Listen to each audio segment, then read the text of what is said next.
Selamat pagi untuk Bapak dosen. Terima kasih atas kesempatan yang diberikan kepada saya. Pertama-tama patutlah kita panjatkan kehadirat Tuhan Yang Maha Esa atas segala berkat serta perlindungannya sehingga sampai saat ini kita masih dalam keadaan yang sehat. Di sini saya akan memperkenalkan diri. Perkenalkan, nama lengkap saya Dortanau dengan NIM 1723030012, Prodi Sosiologi, Fakultas Ilmu Sosial dan Ilmu Politik, Universitas Nusa Cendana Kupang. Di sini saya akan melakukan video dari Sosiologi Terapan, review buku yang ke-8 tentang Teori Masyarakat Informasi yang diedit oleh Frank Webster. Pertama-tama yang akan dibahas di sini yaitu teori masyarakat informasi. Informasi dianggap sebagai ciri khas dunia kita. Ekonomi dibangun di atas industri dan penaklukan. Kita sekarang menjadi bagian dari informasi global ekonomi. Media yang menyebar, memperluas pekerjaan informasi, dan perkembangan internet meyakinkan banyak orang bahwa hidup di masyarakat informasi adalah takdir untuk kita semua. Mengatasi di era arus informasi, hubungan virtual dan perubahan besar merupakan tantangan bagi satu sama lain. Dalam Theory of the Information Society, Frank Webster mencoba untuk memahaminya secara informasi, melihat dan secara skeptis apa yang dimaksud pemikir ketika mereka mengacu pada masyarakat informasi, dan secara kritis memeriksa pasca perang utama pendekatan untuk pengembangan informasi. Pada dasarnya, ini menyangkut kebutuhan untuk mempertanyakan betapapun secara dangkal, persuasif, atau menarik bahwa terobosan teknologi diatur untuk menjungkir balikan cara hidup kita yang sudah mapan. Dalam beberapa tahun terakhir, muncul adapun memproklamasikan efek demokratisasi yang baru. Apakah itu melalui mobilisasi orang yang pernah diabaikan, kemampuan interaktivitas komunikasi komputer, atau prospek untuk desentralisasi pengambilan keputusan. Pada awal 1990-an, ada beberapa advokasi demokrasi elektronik itu membuat klaim untuk mengadakan plebiscit tentang apa saja dan kenyamanan dari rumah mereka tersebut.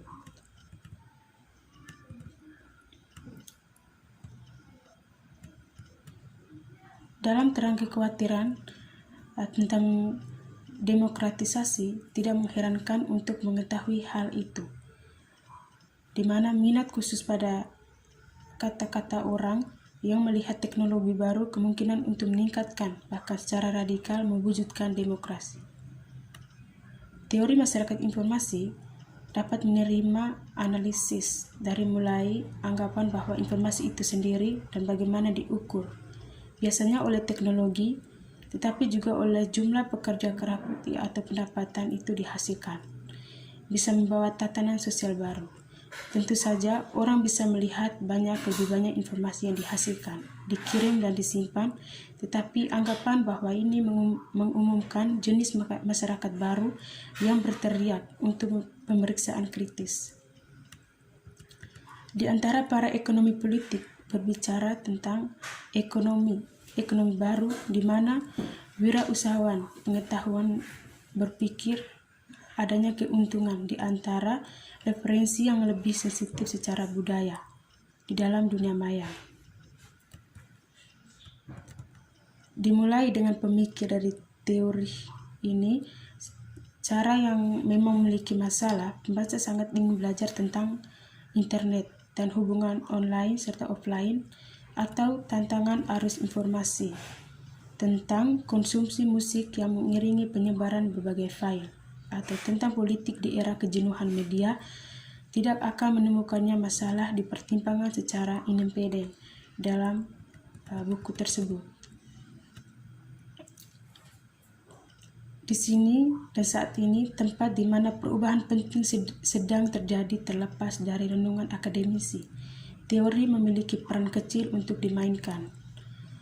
Lebih baik membaca ramalan dari praktisi ahli yang memiliki pengalaman mengembangkan sistem komunikasi komputer dan apa yang terjadi dari kesulitan serta keterpurukan dalam bisnisnya. Namun, jika menyangkut perekonomian nasional, sebagai lawan dari rumah keluarga, perekonomian jelas tidak seperti rumah tangga.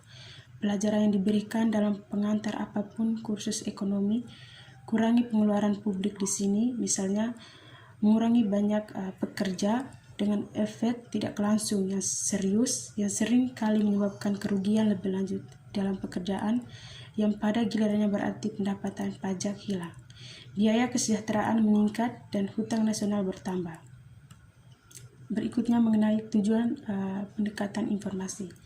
Tujuan pendekatan informasi dari titik awal alternatif yaitu teori sosiologi kontemporer, atau setidaknya yang digabungkan dengan bukti empiris, menunjukkan bahwa dampak sosial mendekati informasi sangat sederhana dan menyesatkan secara positif bagi mereka yang ingin memahami apa yang sedang terjadi dan apa yang paling mungkin terjadi di masa depan.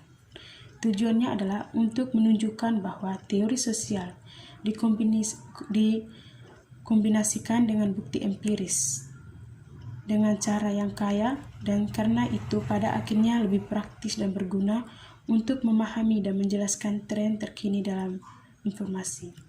Sedangkan sebagian besar pemikir yang diteliti di sini yaitu membahas alamat informasi secara langsung. Tidak semuanya melakukannya.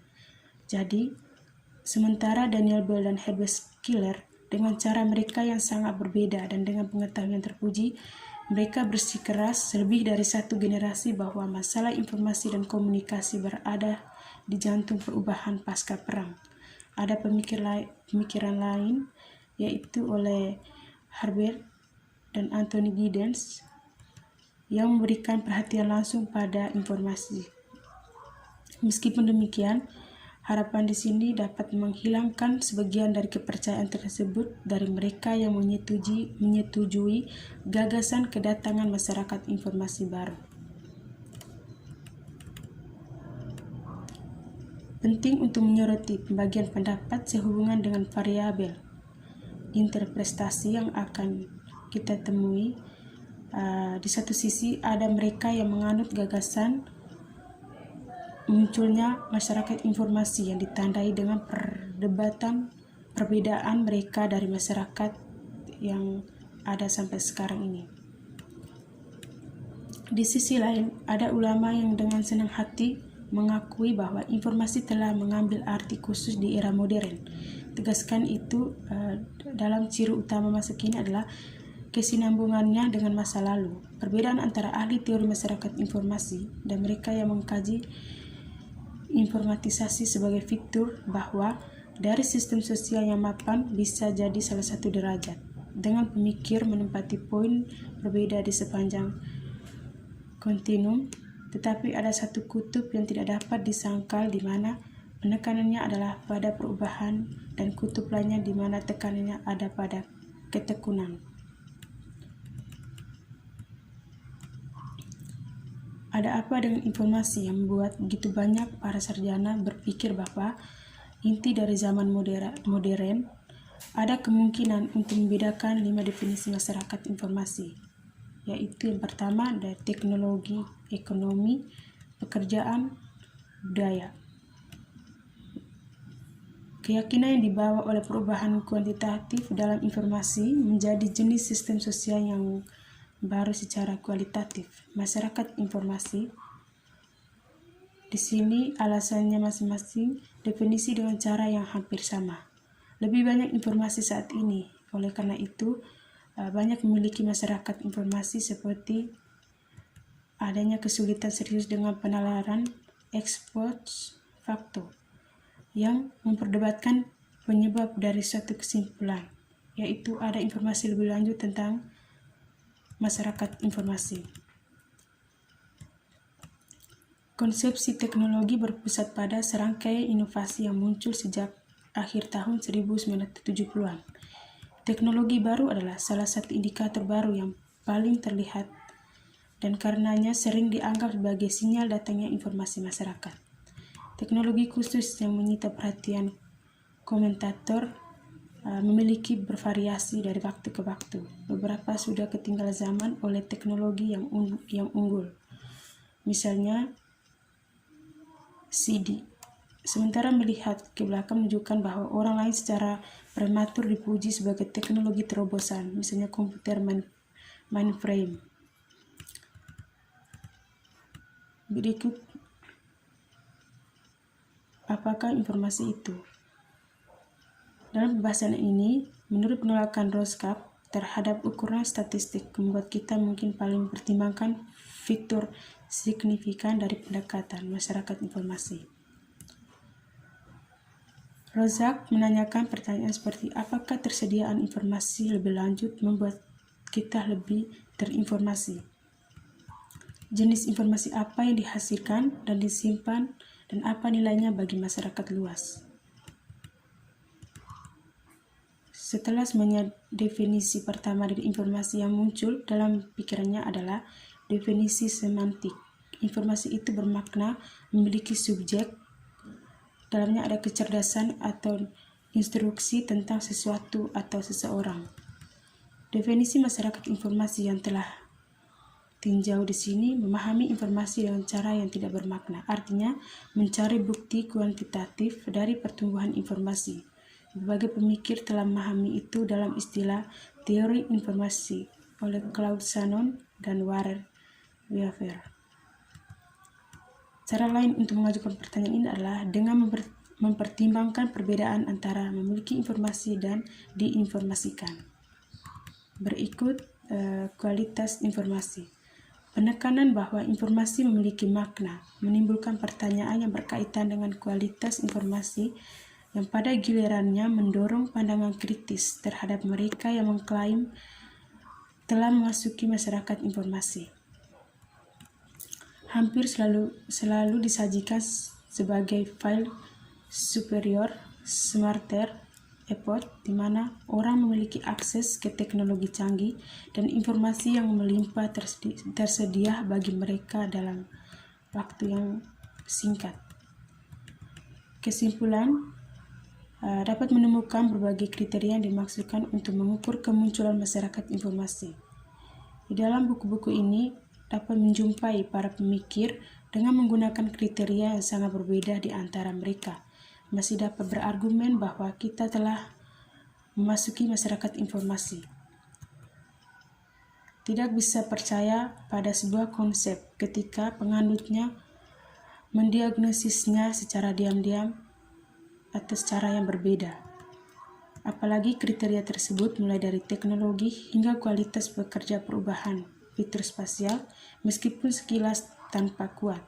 Sebenarnya agak kabur dan tidak tepat, tidak mampu dengan sendirinya menentukan apakah atau belum lembaga informasi telah ada akan tiba suatu waktu di masa yang akan datang. Namun lebih dari sendiri tidak bisa membedakan kemunculan jenis masyarakat baru. Di sisi lain, sesuatu yang harus membuat orang lebih skeptis dari skenario masyarakat informasi, sementara tidak sejenak meragukan itu, telah menjadi informatisasi kehidupan yang luas. Ada pergeseran pendukung dari mencari ukuran kuantitatif penyebaran informasi ke pertanyaan bahwa